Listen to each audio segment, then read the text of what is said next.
بسم اللہ الرحمن الرحیم۔ ایاک نعبد و ایاک نستعین۔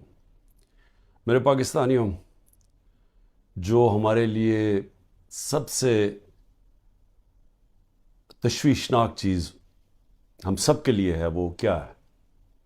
12 لاکھ پاکستانی جب سے یہ حکومت آئی ہے ملک چھوڑ کے چلے گئے۔ لیکن یہ 12 لاکھ پاکستانی کون سے پاکستانی ہیں؟ یہ وہ پاکستانی ہیں جن کو دنیا تیار ہے اپنے ملکوں میں لینے کے لیے۔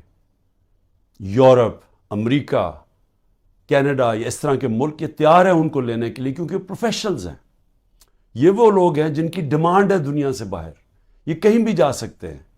اور یہ کیونکہ یہ پروفیشنلز ہیں، ان کی کوئی ڈاکٹرز ہیں، کوئی اب لسٹ آئے پوری، کوئی انجینئرز ہیں، یعنی وہ لوگ جو ایک معاشرے کو آگے بڑھاتے ہیں، جو ایک معاشرے کی ترقی کے اندر پورا حصہ لیتے ہیں، وہ لوگ ہیں جن کو اس ملک کی بہت ضرورت تھی۔ اب وہ چھوڑ کے چلے گئے۔ 12 لاکھ لوگوں کا جانا صرف یہی نہیں کہ یہ وہ لوگ ہیں جن کو آرام سے ویزا بھی مل گیا، ان کو آرام سے ان کو نوکریاں بھی باہر مل گئی۔ یہ وہ لوگ ہیں جو پھر اپنا پیسہ بھی باہر لے کے گئے ہوں گے، کیونکہ خالی ہاتھ تو نہیں جانا تھا، تو انہوں نے پھر یہاں سے روپیوں کو ڈالرز میں کنورٹ کیا اور پھر ڈالرز باہر لے کے گئے۔ تو سوچیں کہ اس کی کتنا نقصان ہوا ہوگا پاکستان کو۔ اب یہ سوچیں کہ یہ کیوں ہو رہا ہے، کیوں لوگ چھوڑ کے جا رہے ہیں۔ وہ لوگ، پھر سے میں کہتا ہوں کہ جو ایک ملک کی ترقی کی بنیاد رکھتے ہیں وہ جا رہے ہیں۔ وہ اس لیے جا رہے ہیں کہ ان کی امید ختم ہو گئی ہے ملک سے۔ یہ امید کیوں ختم ہوئی ہے؟ یہ امید اس لیے ختم ہوئی ہے کہ جو 30 سال سے اس ملک کو تباہی کے اندر جن کا پورا ہاتھ تھا، جو چوری کر کر کے ملک کا پیسہ منی لانڈر کر کے باہر لے کے جا رہے تھے، جن کے اوپر کرپشن کے کیسز کے اوپر کتابیں لکھی ہوئی تھیں، جن کی دنیا کے باہر ان کے اوپر ڈاکیومنٹریز، 2 BBC کی ڈاکیومنٹریز بنی تھی، جن کے اوپر باہر کے اخباروں کے اندر ان کی چوری کا لکھا ہوا تھا، اور کتابیں 3-4 کتابیں ہیں جو لکھی گئیں، جس میں کیپٹلزمز ایکلیز ہیل، ایک ریمنڈ بیکر کی کتاب، اس کے اندر لکھا ہوا ہے کہ ان کے جو پہلے دور میں 90 کی دہائی میں انہوں نے کتنا پیسہ چوری کیا تھا اور ملک سے باہر لے کے گئے تھے۔ تو یہ وہ 2 مافیاز، ان کو اوپر آ کے بٹھا دیا۔ لوگوں نے تھوڑی دیر سوچا کہ چلیں جی ٹھیک ہے، الیکشن آئے گا تو ہم ان کو اپنا، تب ان کے خلاف کھڑے ہوں گے۔ پھر جب انہوں نے دیکھا کہ پولیٹیکل انجینئرنگ ہو رہی ہے یہاں، اور جو ملک کی اسٹیبلشمنٹ ان کے ساتھ کھڑی ہو گئی ہے، اصل مایوسی تب ہوئی ہے کہ وہ لوگ جو یہ سمجھتے تھے کہ اس ملک کی اسٹیبلشمنٹ چلے جیسی بھی ہے، اس نے غلطیاں کی ہوگی، مارشل لا لگے ہوں گے، لیکن وہ ملک کا سوچتی ہے، کیونکہ ان کا جینا مرنا پاکستان میں، ان کے انٹرسٹ پاکستان میں۔ تو جب وہ ان لوگوں کے ساتھ کھڑی ہو گئی اور پولیٹیکل انجینئرنگ شروع کر دی ان لوگوں کو پھر سے جتانے کی، اور مایوسی تب چھائی، نا امیدی اور مایوسی کب چھائی کہ جب انہوں نے تماشا دیکھا کہ جو ملک کی سب سے بڑی پارٹی ہے، 70% سے زیادہ جس کی ایکسیپٹیبلٹی آج پاکستان میں ہے، ساری سرویز کہہ رہی ہیں کہ یہ پارٹی جیتے گی اور قوم اس کے ساتھ کھڑی ہے۔ 37 میں سے 30 بائی الیکشن یہ جیت جاتی ہے پارٹی، اس کے باوجود کہ اسٹیبلشمنٹ ان کے ساتھ کھڑی ہوتی ہے، اس کے باوجود عوام بتا دیتی ہے کہ وہ کیا چاہتی ہے۔ جب وہ دیکھتے ہیں کہ اس پارٹی کو کرش کرنے کی کوشش کی جا رہی ہے، اس کے اوپر ہر حربہ استعمال کیا جا رہا ہے، پورا 9 مئی کا ڈرامہ جو انشاءاللہ مجھے کبھی بھی موقع ملا میں ثابت کروں گا کہ وہ سارا ڈرامہ کیا گیا تھا پی ٹی آئی کو کرش کرنے کا۔ اس کا کوئی مقصد یہ نہیں تھا کہ انہوں نے کوئی غدار پکڑنے تھے، یعنی یہ خیر اب تو ہمارے پاس ایویڈنس بھی آ گئی ہے، وہ جب موقع ملے تو ہم بتائیں گے کہ کیسے پری پلان کر کے اور پھر ایک ٹریپ کرنے کی کوشش کی گئی ہے پارٹی کو، اور پھر ورکر سارے ہزاروں ورکر اندر ڈال دیے، سینئر لیڈرشپ اندر ڈال دی، پھر وہ جو باہر نکلتا تھا صرف کہ میں جی پارٹی چھوڑ رہا ہوں تو وہ باہر نکل سکتا ہے، اور پھر یہ بتایا گیا کہ یہ فوج کے خلاف ہے، یعنی تحریک انصاف فوج کے خلاف ہے۔ کون اپنی فوج کے خلاف ہوگا؟ اچھا، اور کون اپنی فوج کے اوپر حملہ کرے گا؟ کوئی جیت سکتا ہے اپنی فوج کے اوپر حملہ کر کے؟ کیا وہ نہتے لوگ اور وہ جو عورتیں ہیں جو ابھی بھی پکڑی ہوئی ہیں عورتیں، کیا ان کے ذریعے ہم نے حملہ کرنا تھا فوج کے اوپر؟ تو یہ پورا ایک پلان، ایک پروپیگنڈا کیمپین، میڈیا کے منہ بند کیا گیا، میڈیا کے اندر پوری ایک کیمپین چلائی گئی اور لوگوں کو یہ بتانے کی کوشش کی گئی کہ یہ دیکھیں جی کتنے برے لوگ ہیں، یہ ملک کے غدار ہیں. جس طرح کے لوگوں کو نہیں پتا کہ جو اوپر بٹھائے ہوئے ہیں وہ کون ہیں. یا تو لوگ بھیڑ بکریاں ہیں کہ ان کو پتہ ہی نہیں کہ اوپر کون بیٹھے ہوئے ہیں. کیا ان کا لوگوں کو 30 سال سے نہیں دیکھ رہے؟ کیا وہ لوگ جو ملک کا پیسہ چوری کر کے باہر لے کے جاتے ہیں اور جن کے بڑے بڑے محلات ہیں، جن کا بڑا اچھا رہن سہن ہے، جن کی بزنسز ہیں، جو بچے باہر ہیں، علاج باہر ہیں، چھٹیاں باہر ہیں، کیا وہ ملک سے زیادہ پیار کرتے ہیں؟ لیکن وہ لوگ جن کا جینا بھر رہا پاکستان میں وہ غدار ہے. تو کیا یہ قوم مان لے گی؟ اور مایوسی اس لیے کہ پولیٹیکل انجینئرنگ کی جا رہی ہے پی ٹی آئی کو کرش کر کے کہ یہ لوگوں کو پھر سے لے کے آئیں.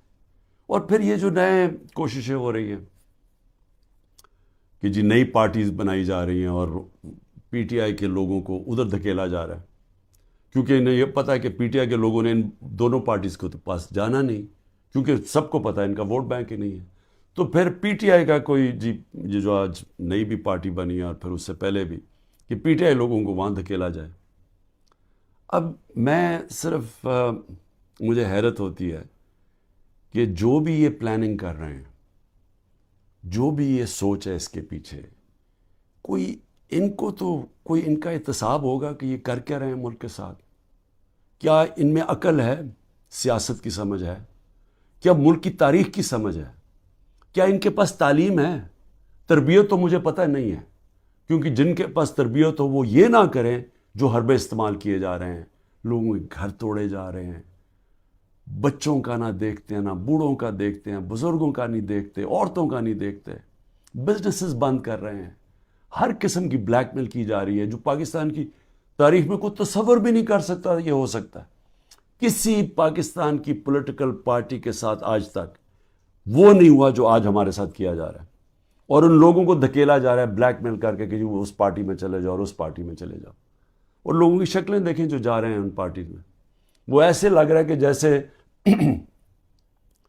لوگوں کو دھکیل رہے ہیں پھانسی دینے کے لیے، یعنی وہ اپنی خودکشی کرنے جا رہے ہیں. یہ ایسے لگ رہا ہے، وہ خوشی سے نہیں جا رہے. جب لوگوں کو لے کے اس طرح لے کے جا رہے ہیں بلیک میل کر کے، زیادہ تر بلیک میل کر رہے ہیں، اور ان ساروں کو کئی تو دو تو میں دیکھ رہا تھا جیل سے سیدھا وہاں لے گئے ہیں. تو وہ کیوں اس طرح ان کی شکلوں میں خوشی کیوں نہیں ہے؟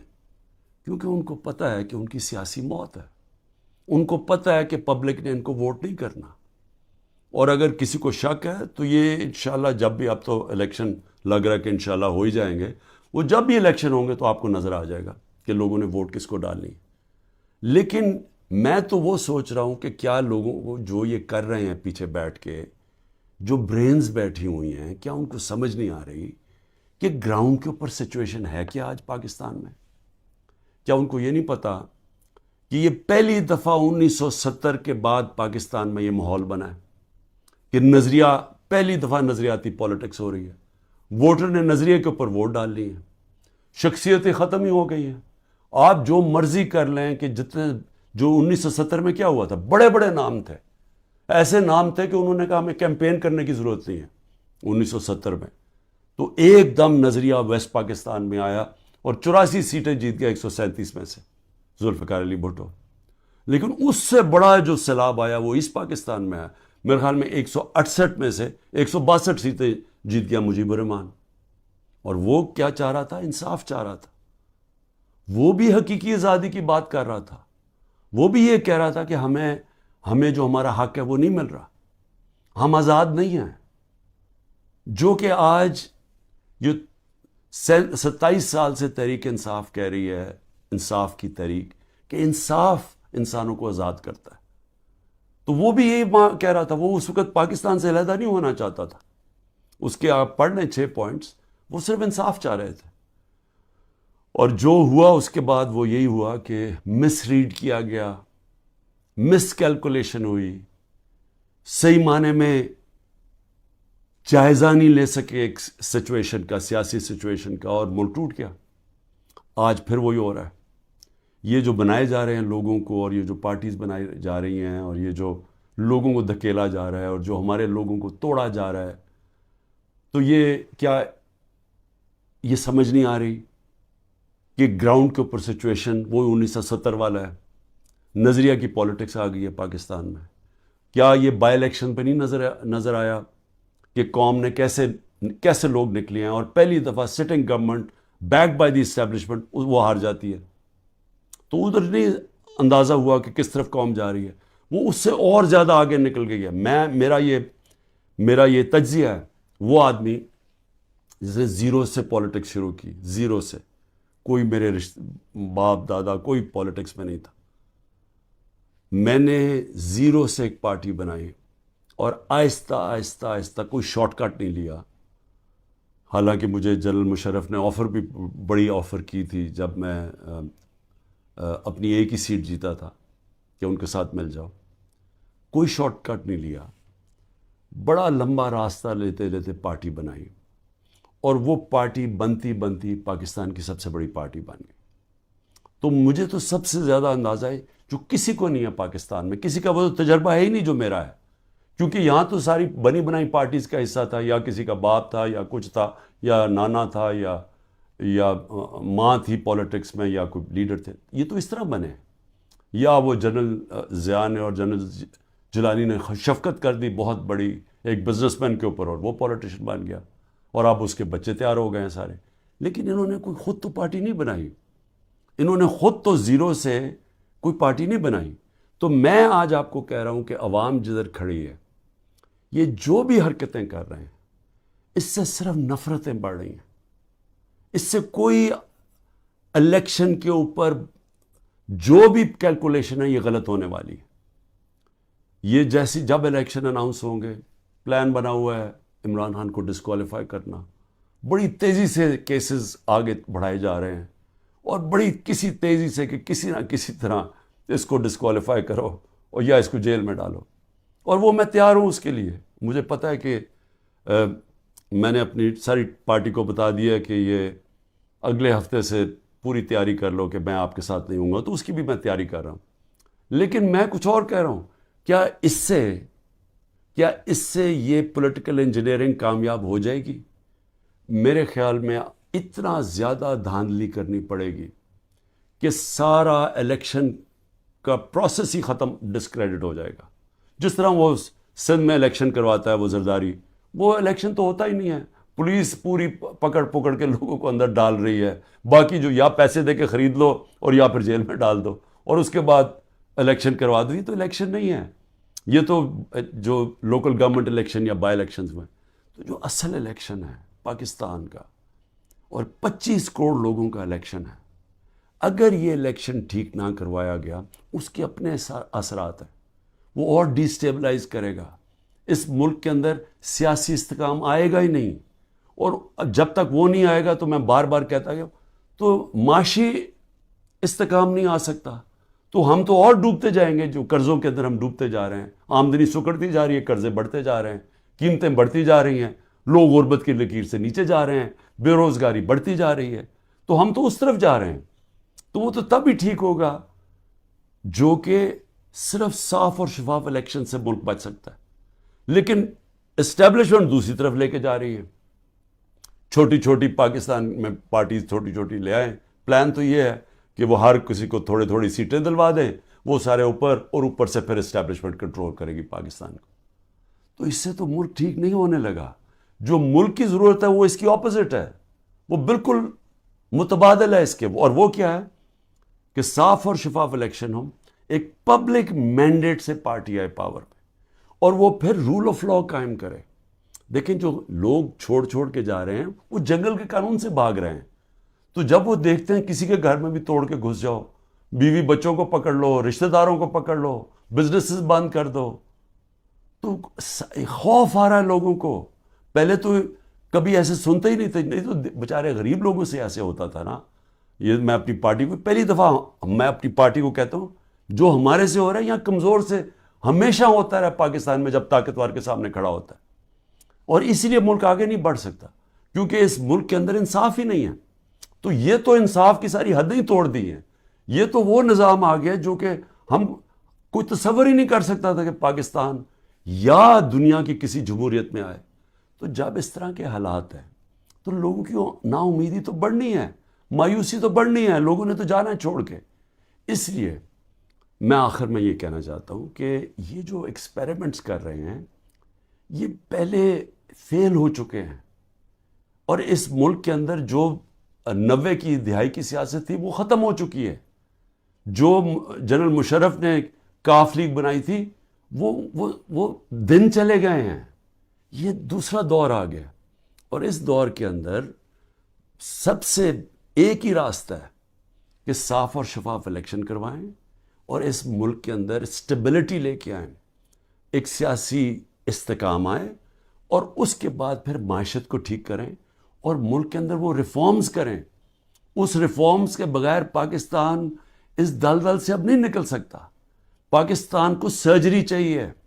اس ملک کو اب ہم وہاں پہنچ گئے ہیں کہ اگر ہم نے اپنے سارا گورننس سسٹم نہ چینج کیا, ہم نے سارا انصاف کا نظام نہ ٹھیک کیا, ہم نے جو ہمارے گورنمنٹ کارپوریشنز ہیں جو جس طرح وہ اس وقت بوجھ بنے ہوئے ہیں, ہم نے جب تک نچلی سطح کے لوگوں کے اوپر اب ان کی مدد کرنے کے لیے پروگرامز نہ بنائے تاکہ ان کو ہم سہارا دیں, کیونکہ اب جو مہنگائی آ گئی ہے لوگ کیسے گزارا کر سکتے ہیں.